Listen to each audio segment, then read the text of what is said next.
All right, hey you guys. So you made it. This is it. So this is your capstone speech that we're talking about right now. So you made it to speech 4, persuasive speech. Some of you have been building on this since your fact value outline a few days ago.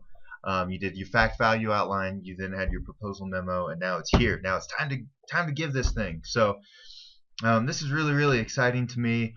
As I'm recording this, I just got off a day of awesome persuasive speeches in the seated class of this of COJO 2010. So anyway, pretty stoked about it. So excited to hear yours, and I'm sure your specific instructors are too.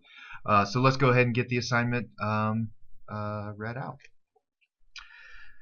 Speech number 4, persuasive policy. Students will prepare, rehearse, and present a persuasive speech, a policy persuasive speech, based on the proposal submitted in the memo assignment.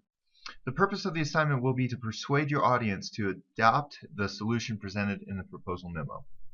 A proposition of policy advocates a specific action, changing in a policy, procedure, or behavior. Speakers may either seek passive agreement or immediate action from the audience, though it is wise to seek action if there is appropriate action to take. For example, you may try to persuade your audience that the federal government should provide more funding for public schools. That's a clear example of passive agreement. Or you may try to persuade your audience to vote for a special tax to support public schools, which would be a immediate action proposition of policy. This speech requires skillful use of the methods of persuasion.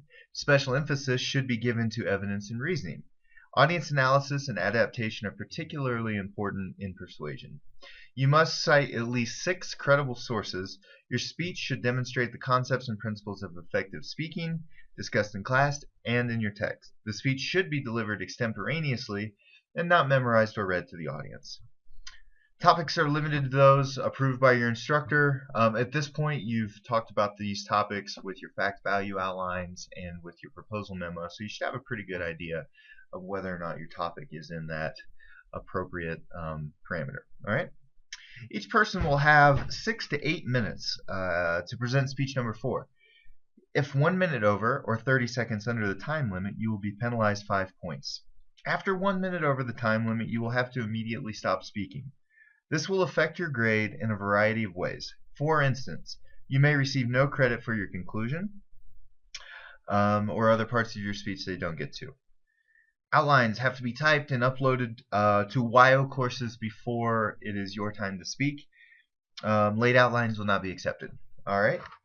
Grade. This assignment is worth 150 points. So this is the heaviest, most heavily weighted assignment of the semester or of this little J term or online course. So 150 points. Be aware of that.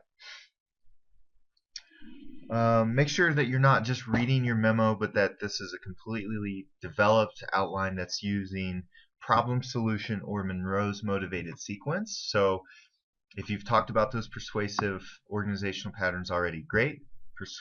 Problem solution or Monroe's motivated sequence, cause and effect and refutation are not appropriate for cause and effect are not appropriate for this particular speech. All right. So looking forward to hearing them. I'm sure they'll be great, and we'll see you soon.